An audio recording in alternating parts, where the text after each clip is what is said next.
happen. Sherry is. Oh, is it for me? It must be. Yeah, we did it. Okay, here we go. Okay. Ouch. Your source for everything paranormal. Para-X. The views expressed and the opinions given by the individual host and their guests do not necessarily reflect those of Para-X, its affiliates, or its sponsors.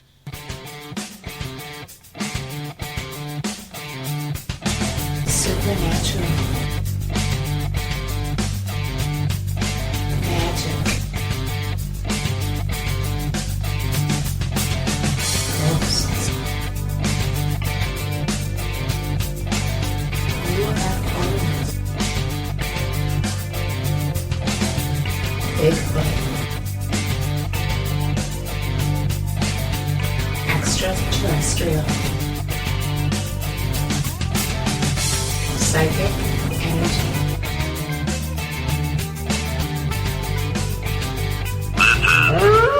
The Calling.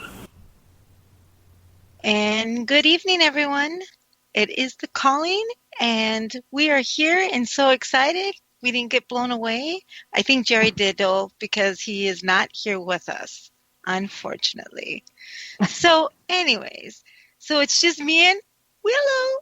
Say hi, Willow. Hi, Willow. Oh, I mean, hi, Kimberly. How are you, hon? Oh, I'm good. Good. You know, we got a blizzard out here, and we got 50-mile-per-hour winds, and it was super cold, and I am freezing. So, and I know you just told me it was 70 out there. Which, Today, it's going to get cold by Friday in the middle of the night. On Christmas Eve night, going into Christmas morning, it is going to get to 39 degrees here, which is really not good. My plants will need to come inside. They can't handle that cold temperature. I don't know about that, you guys, especially us Minnesotans. It's too cold. It's too down cold. here in the bayou, it's That's short weather for us over in Minnesota when we have those degrees. For sure. Oh, yeah. So anyways, we do have a special guest today, and we are super excited. Who is it, Willow? Well, we have a very well-known person among us tonight.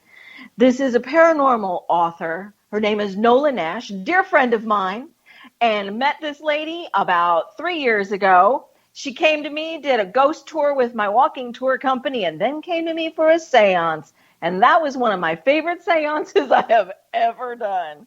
Ooh. So, yeah, I'm excited. This is exciting. So, hi, Nola, how are you? Hi, thank you so much for having me on the show. I'm so excited to be here. And yes, that was definitely one of my favorite nights was that seance with Willow. That's awesome. That is awesome. Which we will talk about. So definitely want to hear about that for sure. So tell us about you. No, I am originally from South Louisiana as well. I grew up in Baton Rouge. I live outside of Nashville now, but South Louisiana is and always will be home to me. So my books that I write are set in New Orleans largely. I've got 3 series that are going to be launching. One that's launched already, 2 more series that are launching at the beginning of 2021, and 2 of the 3 are set in New Orleans. Different time periods, but they're that is my heart is New Orleans, and I love the history, I love the people, I love the culture, and I love weaving it into my books. The Crescent City series, Crescent City Moon and its sequel, Crescent City Sin, are out now, and those are paranormal mysteries set in 1820s New Orleans with lots of magic, mystery, murder, voodoo, all of those things, and a little dash of romance. And I write all of those books in between teaching middle school English online. And I also host a show live on Facebook where I get to interview authors once a week. So we talk all things bookish, but then I also get to tell some New Orleans history and mystery in that show, where I get to tell some ghost stories as well. So we have a good time doing that. So that's sort of, at some point in there, I do actually sleep. I'm not sure when that is. Nice. That time is getting fewer and farther between, but that's me. Nice, nice. You also don't forget. You also have to play with Dudley. I do. I have to play with Dudley. Dudley is my 10-month-old Havanese puppy. He is my sidekick. He's with me all the time. Aww. And he's so funny. He cracks me up. He makes me happy. And he is definitely a little bit of needy when it comes to attention. But he's just so darn cute. You can't not give him all that love and attention. I have spoiled him rotten. I take full responsibility for that. But I think anybody else would have done the same in my shoes. Yes, and his pajama wardrobe is amazing. Yes. That's funny. Dude has his own drawer in my dresser. He absolutely does. He has his Cute. little man jammies. He's got pajamas, like little flannel pajamas that have like the collar, and they've got pants attached to it. And he's got two little pairs that actually have pockets on his butt.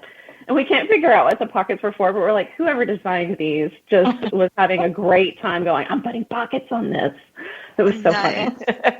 Yes, So Dudley rules the roost. And if you're on my social media, he rules those too. He has, I think, more fans and followers than I do. So I want to ask Nola, what inspires you to do these? So what the books are written like as a fiction, paranormal, more, tell me about the books and what inspires you. Well, the books there's a lot of paranormal in the books. I mean, it starts out, it's historical fiction with the paranormal kind of woven through it. And my whole thing is, as I'm researching these things, I want them to be as accurate as possible. So I start with the history. I get the history right for the time period and all of that. Then I weave the fiction in with the history. So everything's got to be right. And then I add the paranormal elements kind of into that story. So there's layers that build this story, because ultimately I don't want my readers to find fault with the historical context. I mean, yes, because it's paranormal, I'm taking some liberties with this here and, adding some things to it. But the history has always been so important to me, especially New Orleans history. It's just so colorful, so vibrant, so many different directions that you can take it. It can be lighthearted and fun, or it can be more dark and gritty. And so the two different series that I have that have New Orleans are actually polar opposites. So the Crescent City series is that dark, gritty side of New Orleans and the magic and the mystery. And then the other series is a lot more, lighthearted and fun. So for me, when I first started writing the book, it was a standalone. It was not meant to be a series. It became a series at the request of my publisher, because they liked the world that I had built and the people that I had created, and they wanted them to do more things in this world. So it originally became kind of my little love story to New Orleans, like a love letter to New Orleans. It's all of the things that I loved about New Orleans kind of rolled into one story. So can I get, the society of the French Quarter, and then kind of that darker side with the magic and the voodoo and that rich tapestry of culture, where you're walking that fine line between the spiritual and the supernatural, because we've got Ursuline nuns who are helping out a French society person who's, they're hooking her up with a voodoo priestess to help her. So all of these things that collide so easily in New Orleans come together in the book. And it makes it such a unique kind of portrait of that city, especially at that time where things were, very, very much accepted, and kind of lines would easily cross in that city where they wouldn't necessarily cross like that anywhere else. Right. So we bring together, there's a scene in the cemeteries. I love the New Orleans cemeteries. That's one of my favorites to be. Yeah, totally. There's something just peaceful about those places. I love them. I always feel really grounded. I mean, Willow and I went on an adventure last time I was down in New Orleans. We went on our cemetery adventure. Oh, yeah, totally. We love going to the cemeteries.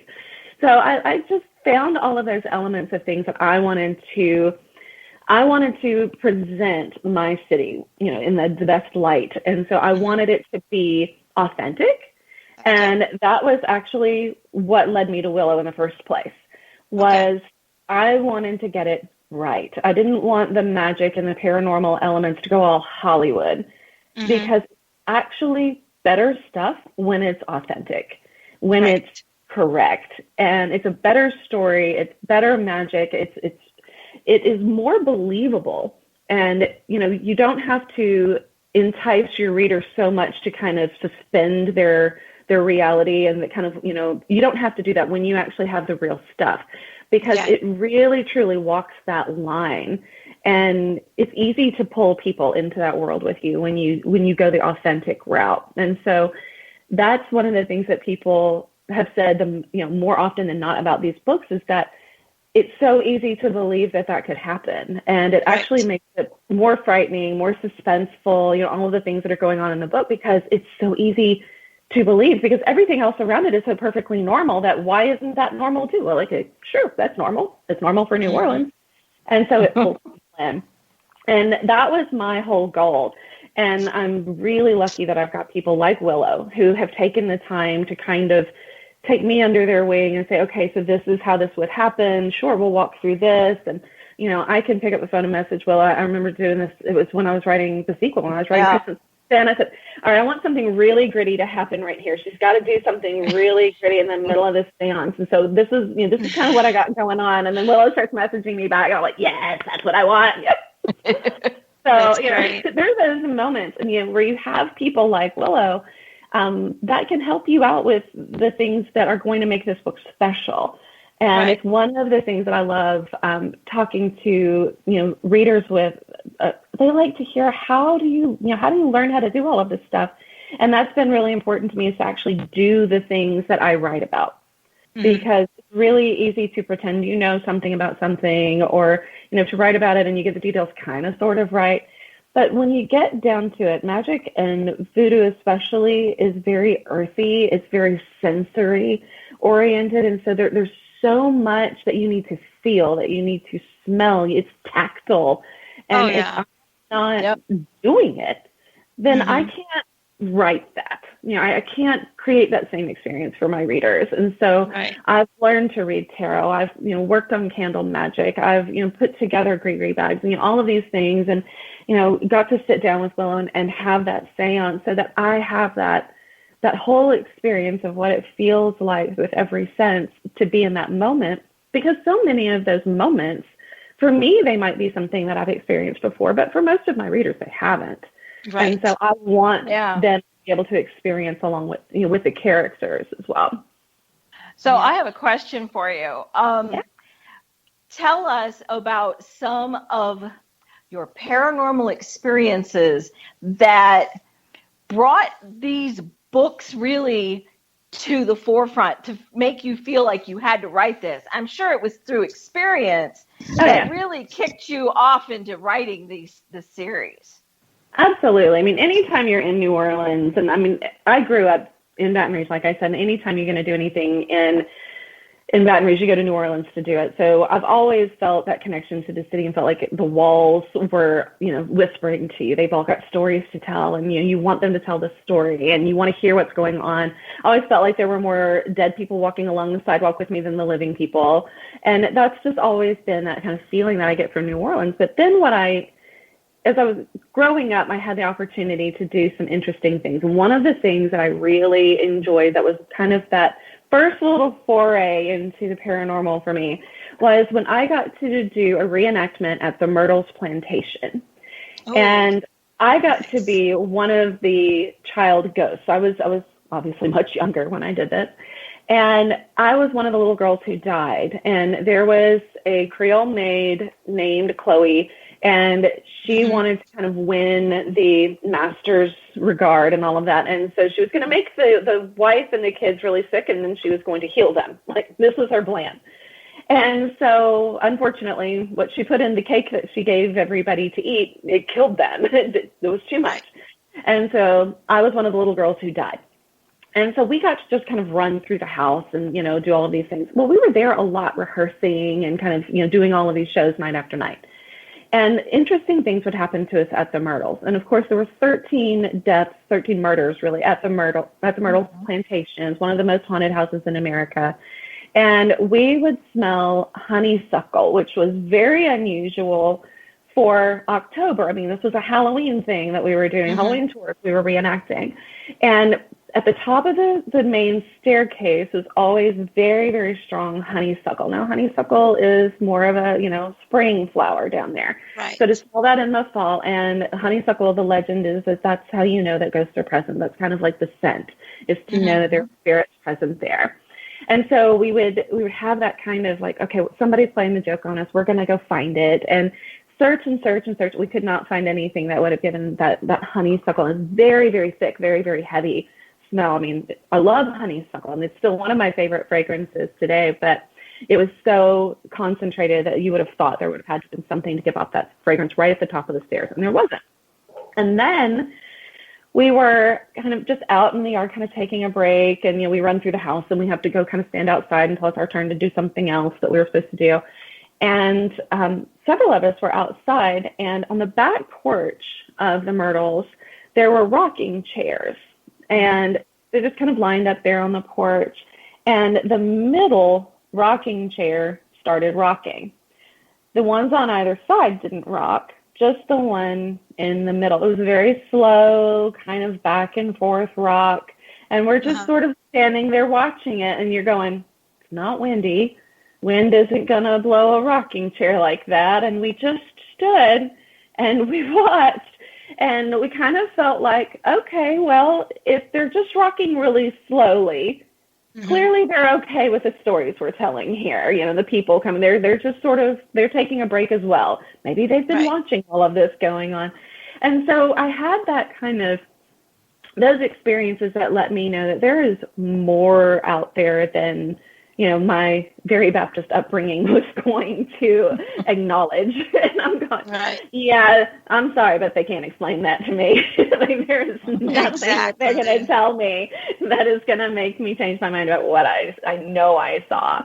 And that was sort of it. That was sort of the beginning for me. And I was always interested, anytime I had an opportunity to do a report or anything, it was always on kind of I did the Salem witch trials because I was so fascinated with that whole thing. And I was always interested in that sort of thing. I loved, kind of the Celtic folklore with, their magical traditions. So I was always really interested in that kind of thing. And then kind of feeling it with watching that rocking chair very slowly rock on the back porch and knowing someone was in it. I couldn't see them, but I knew someone was in that rocking chair, and we kind of let them have their moment.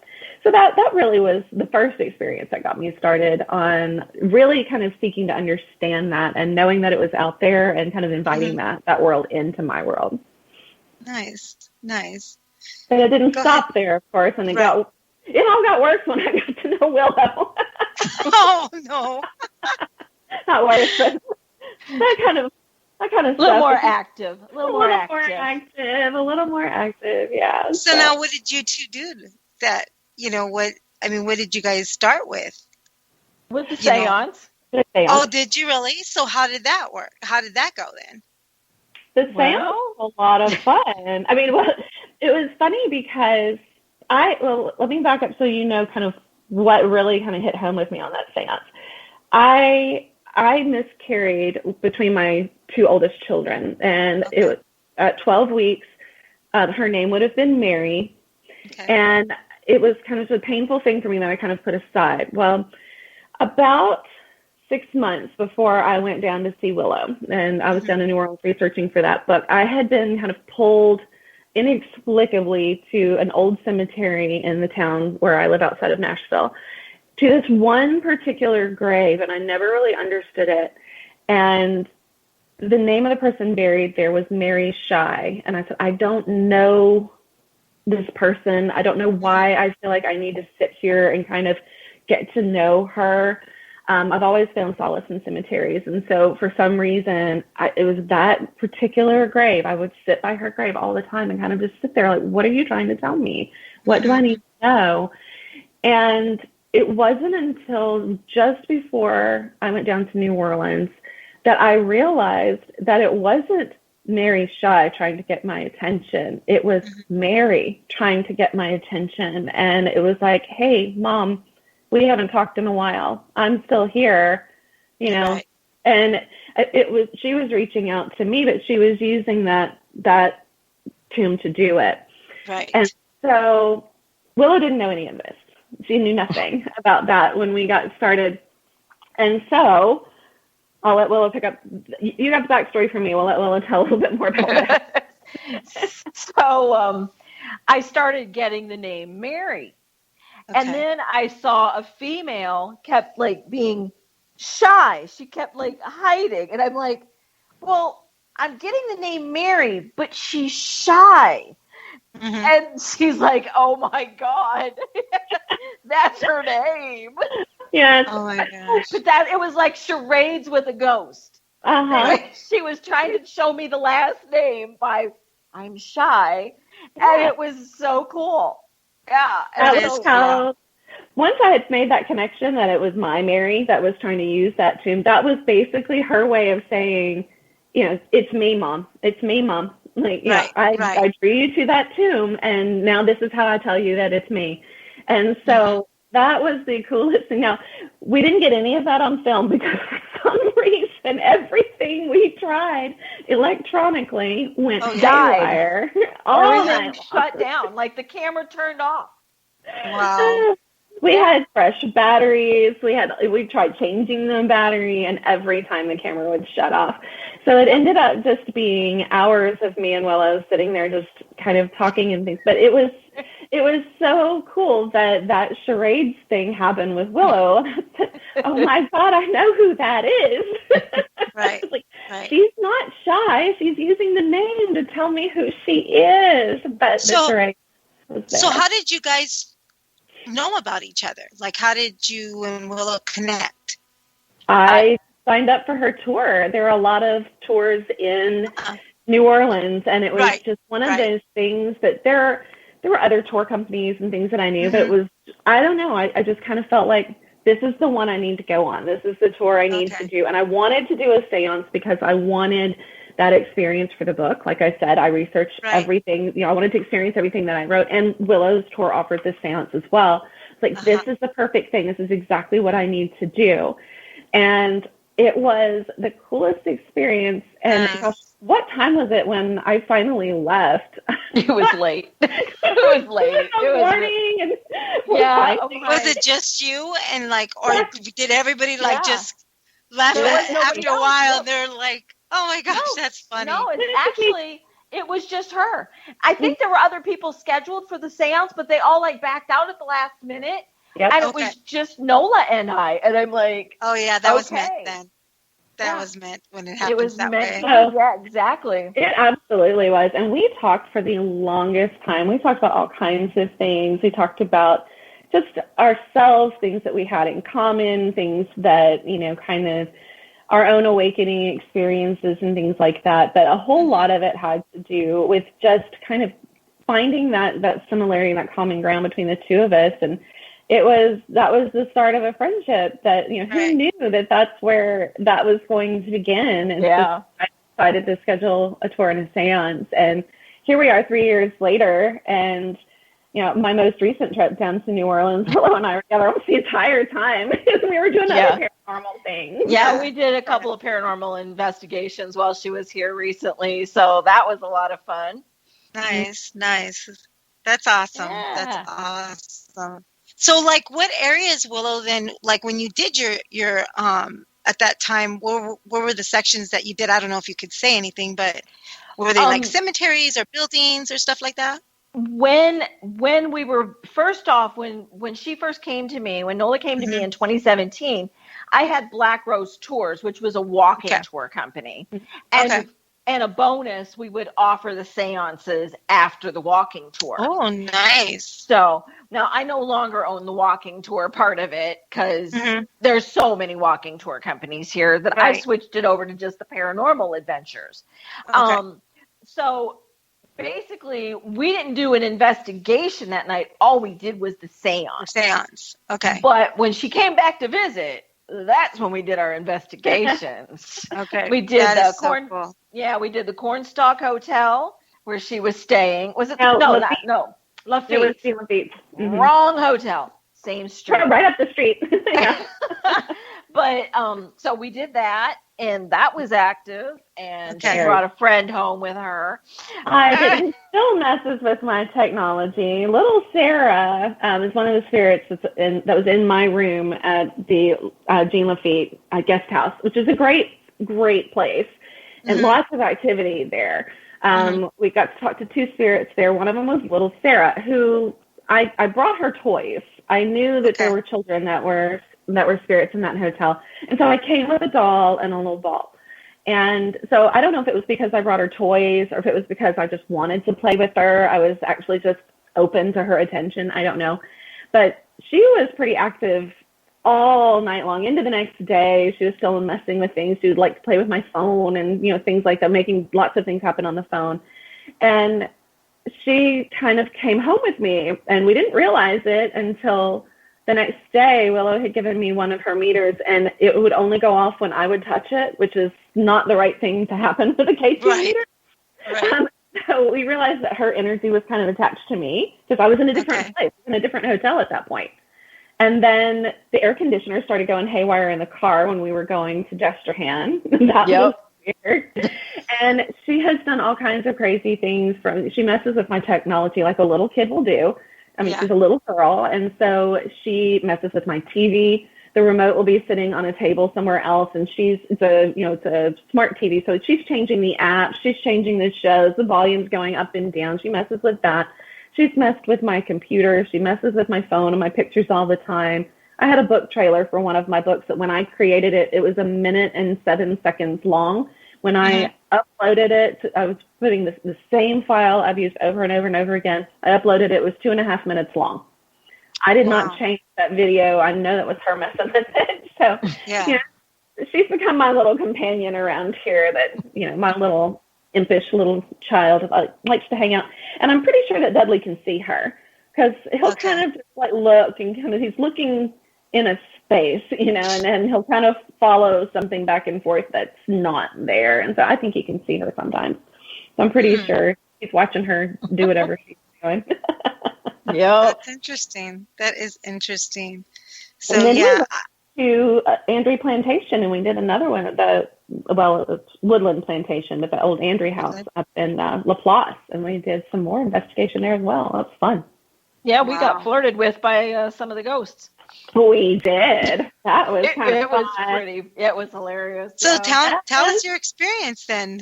So that was at another plantation? Yeah. Nola, why don't you tell her the history of what happened during the slave revolt to give her some background? Absolutely. So the Andrew family owned a plantation kind of upriver from New Orleans, and the river plantations kind of stretched from the city kind of further up towards, more towards Baton Rouge and St. Francisville, kind of upriver, up the Mississippi River. In 1811, some slaves started by one of the overseers, a slave overseer at the Woodland Plantation, which was owned by the Andrew family. It was also always called the Andrew House because there was another Woodland Plantation. They started the slave rebellion of 1811, the German Coast Uprising. And so it started there at that house. The slave, Charles Dillon, killed the son of Manuel Andrew. And that was sort of the first thing that kicked off the slave revolt that went on for 3 days all the way down the river. They were marching towards New Orleans. It was a bloodbath, and it was horrible how it all ended. And, ended with heads on pikes all along the river, and, they brutally killed to make a statement. They killed Dillon, who started it at Andrew Plantation at the house. And so there's a lot of energy tied to that house. So just doing research on the family and the story for another thing that I'm writing, we went to the house because I got to know the man who's kind of curating the museum that's being done there. And so he let us just have, go up in the attic, go wander around, do whatever you want. He's kind of working on the museum stuff. He's like, sure, y'all just, do whatever. And so we did. And our first stop was the attic. Okay. So, Willow, you want to tell her what happened in the attic? Yeah. So we did some EVP sessions. We didn't get anything. We heard some clicking, which made no sense. That was all we got on the EVPs was clicking there was no electricity or anything up there that would have caused that. So we got clicking. But then we did a spirit box session, and we asked who was there, and we asked if Gilbert was there, and it came back Gil. He didn't want to be called Gilbert. Gilbert. He wanted us to call him by his name, Gil. So we're like, okay, which was pretty interesting. And then, okay, that's weird. Groovy background we got going here. Yeah. Okay. Yeah. I don't know who did that. I have no idea. And then Charles, the slave that had killed Gilbert, came in. Yeah. And he's talking to us. So here we've got these two spirits talking, both of them to us, and one killed the other one, and they're in that house together. Yeah. So then it must have been intensifying. It was crazy. But they seemed to get along. Yeah, and I think kind of after we talked about it, because we talked to them later in the bedroom where the murder happened, where that death actually happened. We had access, to the whole house. And we asked them, have you kind of made amends here? Okay, hold on. Said, yeah.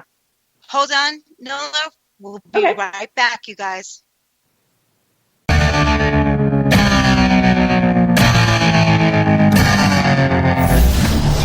If you're looking for a truly unique podcast experience, we have you covered.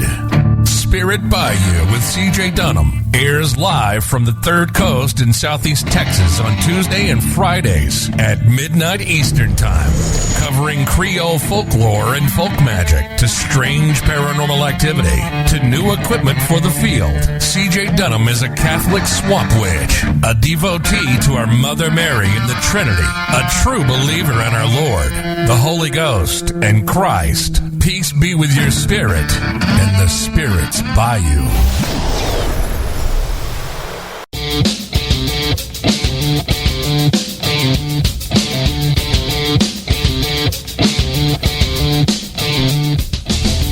Oh, hey Heidi, what are you listening to? Heidi. Oh, hey Steph. Hey, what has your attention? Oh, I'm listening to Para X, the calling radio show. Have you ever heard of it? No, I haven't. What's it all about? Well, it's hosted by three guys, Jerry, Alan, and Will, and they talk about paranormal investigations, UFOs, cryptozoology, psychic phenomenon, all sorts of stuff. Oh, well, it's kind of like The Gathering, but on Wednesday, right? Yep, you got it. The Calling. The Calling. The Calling. The Calling. The Calling. The Calling radio show every Wednesday night at 8 p.m. Eastern Standard Time, only on Para X.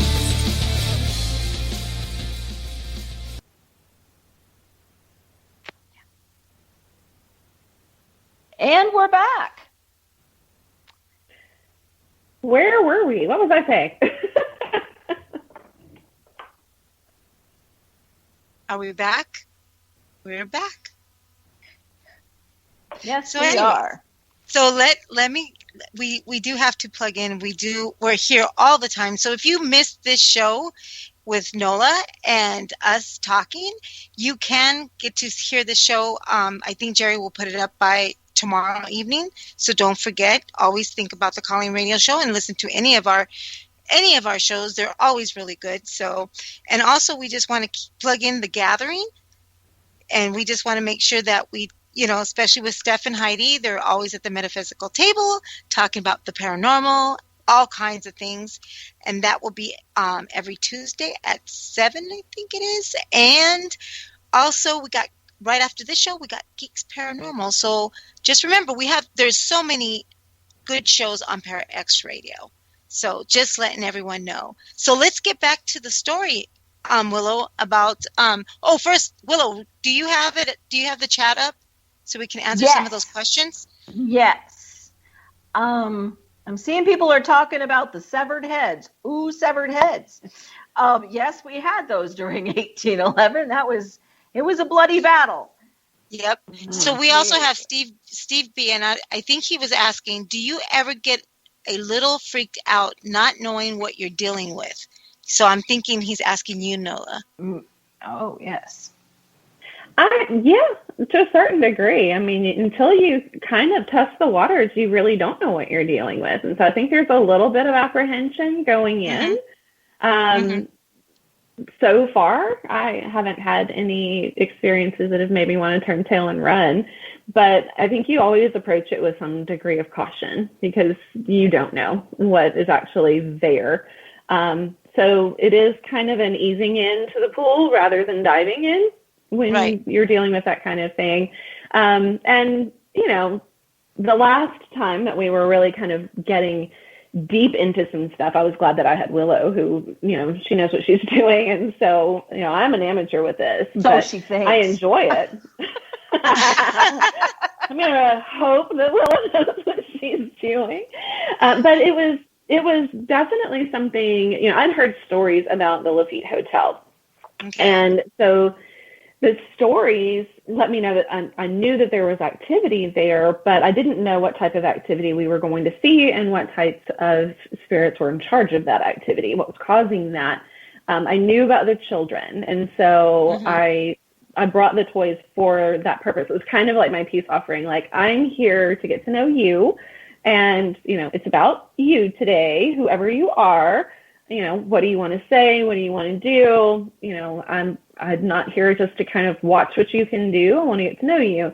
And I think that might have, you know, coming with that frame of mind and kind of that approach maybe opened the door a little bit more, because I know we had a lot more going on there than we expected to go on. And I was one of those people that said, you know, just because I want it to happen, it probably won't, because that's my luck. But just the opposite happened. Yeah, and it was scary. Yeah, that's good. Yeah, we even had the chandeliers moving. It was really active. Really? Oh, yeah. And that chandelier moved. Not only did it move that night when we were trying to talk to them, it would still go off and on in the morning, and it would stop. And there was no one on the third floor. In fact, I was the only person staying in the mansion part of the inn because Hurricane Delta was coming in. And so I'm the Looney Tune who decides to visit New Orleans in a hurricane. You know, I'm the only visitor coming in. It'd be just your luck, of course. Yes. I mean, it's fine with me. I grew up down there, so I was like, yeah, it's just some wind. It's fine. But I was the only person who had not canceled their reservation at the inn. So I did have that place to myself. So I knew that there was no one walking around upstairs on the third floor or anything that would have been causing that chandelier to move, because I was the only one there. Oh, they turned the lights off on us, too. That was another thing they did. So I left the light on when we walked out, because Willow and I went to go get some dinner. And then we came back up after dinner. I had left the light on. I'd locked up. We knew that the couple that ran the inn had gone on to bed because it was late. And, you know, she gave me the code to get back into the hotel so that they didn't have to wait up on me. And when I came back in and I unlocked the door, the light was off. I hadn't said anything about leaving the light on. Right. And Willow just looked at me and she goes, "You left that light on." I did. Oh, my gosh. And there was no timer. It was an old-fashioned switch. So there was no reason for that light to be off. Nope. And I mean, it had been pushed up when I left, and I made sure it was on, and that switch had been moved down. So, I mean, the old-fashioned switch had been moved. So the abilities of those spirits in that place, I mean, the energy that's there was perfectly capable of moving things. Oh, you know, this was not just, you're going to, you know, hear some voices and, you know, through those spirit boxes. This was a lot of energy that was capable of doing some stuff. But the good news was they were not, there was nothing adversarial about them whatsoever. I think they were happy for the company that was interested in them as opposed to just what they could do. So they were happy to talk. I mean, there was a bit of conversation with them. They were happy to answer the questions, it seemed like. Oh, yeah. And they were a little chatty. And they were chatty at the Andrew Plantation as well. And that was so interesting that they seemed to have understood that the two of them that were locked together in that house were basically players in a larger game. Right. And I think they understood their part that they had to play in history. You know, they might not have understood it at the time, but it seems like they had come to terms with that and then with each other and understood, because there was nothing Willow even asked them, have you kind of put your differences aside? And they said yes. And so they're comfortably living in that house together. And she asked them if they wanted to move on too, and both of them said no. And I think they still feel like their story is still yet to be fully told. Right. And maybe absolutely. they're there for a reason still. And it is a story that's not widely known. And it's one of the reasons why I'm researching it and writing about it. But to know that, they did give their blessing for me to tell their story, and knowing that I want to tell the story, I'm not going to glamorize this. This is a story that needs to be told. Right. And I think they appreciated that. They appreciate the work that John does. Boy, they talked about John a lot. They love John. Yeah, they did. Yeah, that was really cool because he's the one who's in that house most of the time. Oh, okay. And so it was really interesting. The part that I remember and I'll never forget, we were outside trying to do some a ghost box session out there, and we did it right where they had executed Charles and the other people that were involved, and it was pretty much a massacre when they executed them. Anyway, we won't get into the bloody details, but we weren't getting a whole lot outside. So we decided, well, let's go in because we heard things moving around downstairs when we were in the attic. And by that time, John had left, so there was nobody downstairs. So we just said, well, we're going to come in and talk to you, downstairs. Is that okay? And a real deep male voice goes, ladies. Oh, wow. We're like, wow. As we're walking back into the house. I'm like, that we is just got crazy. flirted with by spirit. Okay. That was so gosh. funny. I'll never forget so that fun. one. That was great. I loved that. That's one of my favorite things. People say don't flirt with me, but you give me a 250-year-old spirit and we're down. This is great. Girls, let me catch up with some of these questions. So Mufi says, be fun to see New Orleans, but the living that would freak me out, including the frat boys in the French quarters. That's what Mufi said. And then Myrtle with eggnog. The French quarters is very safe, Karen says. Shows and eggnog. I don't know what that means. I guess they're talking about eggnog amongst themselves. Also, it says, I better catch up. Holy. True that they do throw what? Karen says, true that they do throw up, but they are, I think they're just talking. They're just talking amongst themselves. So let me see if there's anything else. Severed heads. I don't know why Mufi even said that. I was like, let's see. Don't want to be up for Christmas Eve with all the Mount Lord. Okay, so this is all between them. I want to make sure everybody's caught up. Yeah, I think they are. Okay, so let me make sure. So anyways, ladies, so I wanted to ask you, so how many investigations have you been on together? And so how many are you, and what are your books? I mean, is it taking like different sections from your investigations and then put into your book? Or is it just like that experience in that one investigation? Well, the experiences and the investigations, I guess we did the Lafitte Hotel and then we did Landry together. Right. So those were really... Did you guys do the Myrtle Plantation together, or was that... that was separate. That's right. Separate. I've done it. Yeah. She's done it. Mm-hmm. Okay. So we've done similar experiences as well, but most of what we have done in our, the most recent things are actually things that will show up later in other books. So the seance that we did together, our very first getting to know you time, is definitely in the books. And each of the Crescent City books so far, Crescent City Moon has a seance and an even deeper, more voodoo-driven, grittier seance in Crescent City Sin. And so we have kind of two factions that are working in the Crescent City books. We've got, kind of that old European magic that came over from France. And then we have the voodoo magic, and they're kind of, they're blending and colliding in this world. And so some of those experiences are very exclusive of each other in the books. And then sometimes those lines, they do cross because the traditions are very similar in certain ways. So a lot of these experiences may find their way into the books, but a lot of it kind of comes about just through the historical research that I want to do and places that I want to do, and then understanding how they communicate, how that energy moves and things like that, so that I can use that in the book. So it may not necessarily be, I'm not necessarily going to have a scene in the book from, Lafitte's mansion, the Lafitte Hotel, but understanding that way of communicating, understanding, that need to be heard, that need to speak, that story to tell, all of those things that is sort of that spirit mentality and what they're trying to communicate to the living is what I use.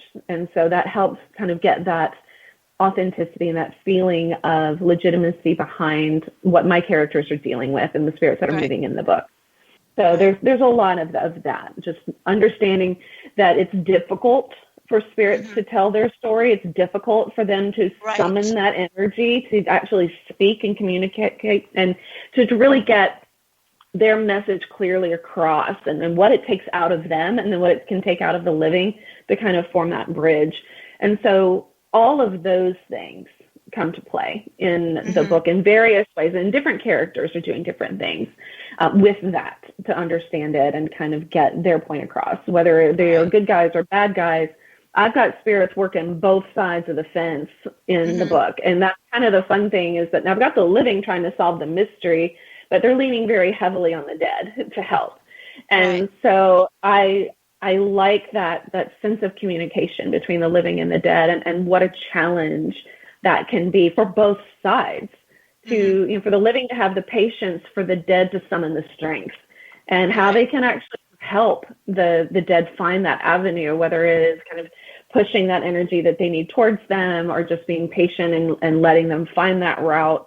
All of those things that we've learned, through the seance, and just through, talking to Willow and the investigations and all of the things that I've learned in researching and kind of trying to let that world kind of filter into my world as a person, not just a writer, and to use that in the. Now, what I want to know now is, now I'm thinking about all this, is there a character like a Willow in your book? In a way, we've got few characters, and it's interesting because Willow walks in a lot of places, because she's got the witchy side of her, she's got the voodoo knowledge, she's got the psychic side and the seance, and I think that there are little bits of her in various characters. And the first book was written largely, it was not refined, but it was pretty much it was written out, and it grew a lot after, my experiences with Willow.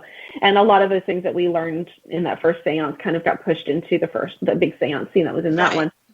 But there are essences of my experiences with her in Mother Michaud, in Crescent City Sin, and Mama Nell in both books. And those elements that she's helped me kind of see that are innate to these different types of magical traditions. And so a lot of that has come from my knowledge of Willow, and having access to her to say, hey, I need something for this. What can you give me? And what's going to work well for this character here? And, Willow's read the books, so she knows, even going forward with the new books, she'll be able to help out just knowing the characters like she knows them, and she would know what they would need to do based on their role as a character and their role magically in the books as well. Wow. Yeah. Wow. So that's interesting, ladies. So the thing is, too, is, so what is your next place that you're thinking that would be your next book or whatnot? What are you thinking, like? Well, the third book, which will be Crescent City Soul, which I've plotted out, but I have not started writing yet, because I'm working on, I've got 3 series out, so I'm working on sequels to books that actually haven't launched yet. But Crescent City Soul is actually going to take place largely in the Gulf of Mexico and the Barataria Swamp. And so we spend some time in the French Quarter, but then we head out. There are some places that we have to go for a daring rescue that involve the Gulf of Mexico and Barataria Swamp. So we're heading into the swamps in the next That book. is cool. That is very cool. I love the swamps. There is some, I mean, I've got some great swamp scenes in Crescent City Moon and Crescent City Sin, but we're venturing even further out. Mhm. I've used the swamps that are kind of between Baton Rouge and New Orleans. They go north of the Right. city into that kind of swampland that's between Baton Rouge and New Orleans. But now they're going to Barataria, and Barataria is a Nice. bit more wild and woolly. So we're That's really heading cool. out. There's lots of people hiding out in the Barataria swamp. So Wow. we'll find some of them.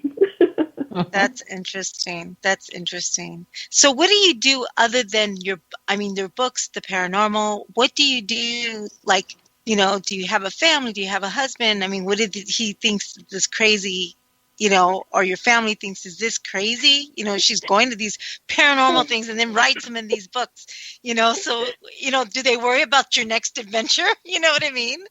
I am the resident weird one in the family.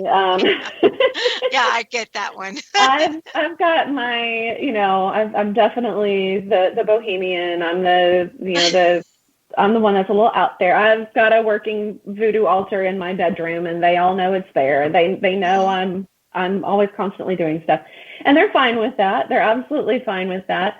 Nice. I'm a widow, so I don't have to worry about, what my husband thinks. I just do, But I do have 3 kids. I've got 3 kids, and but they're older. There's 22, 18, and 14, and they're okay with it. They're just like, just don't parade it around out in the open there, Mom.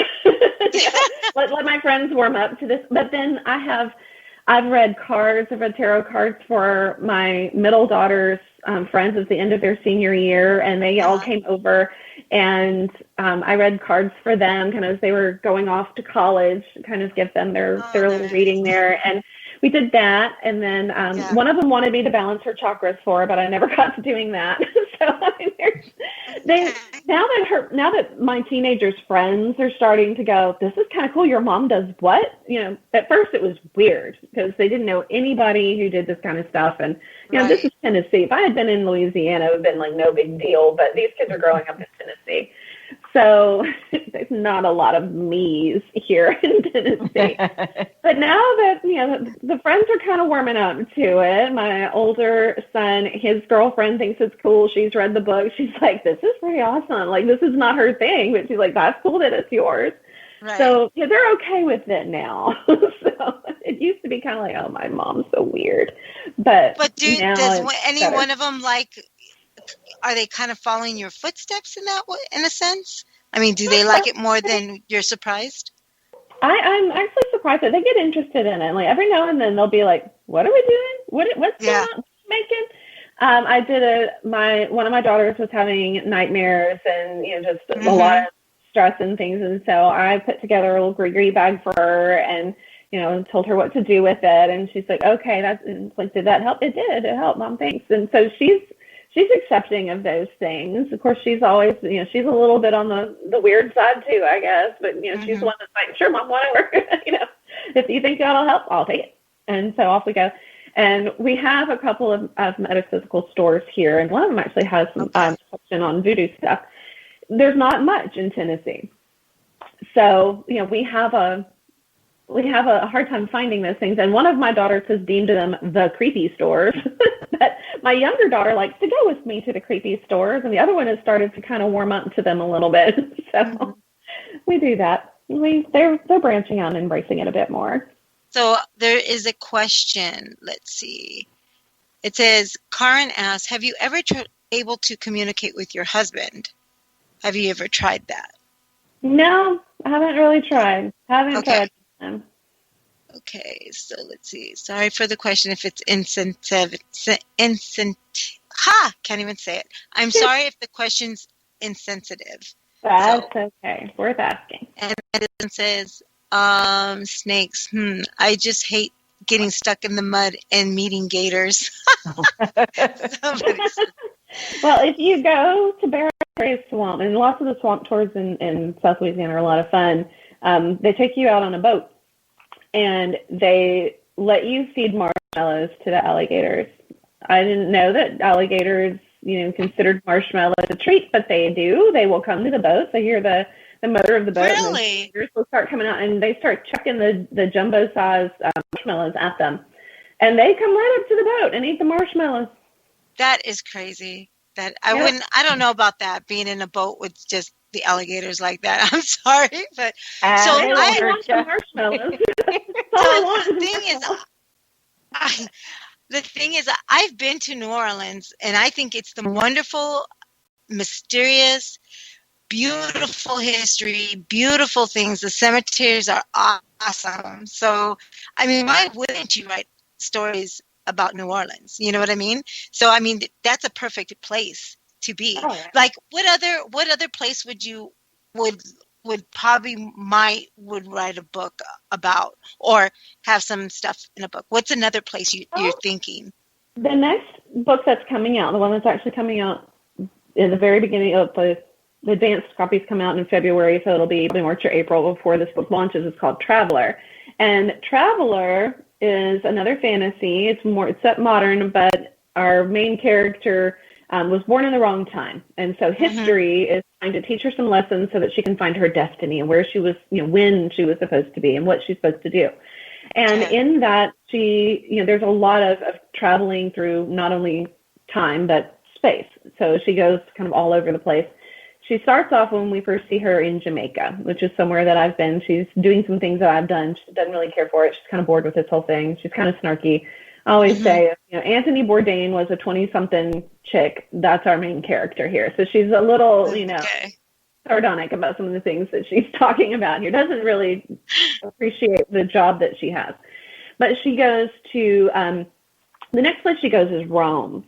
And Rome is one of those places that, to me, is kind of like New Orleans in that it's layers and layers of history and culture and lots of influx of different people that came in and contributed. And there's, so much just spiritual weight in that city. I mean, it's unbelievable. And I always said that, if I had two places that I could choose to live, it would be either New Orleans or Rome.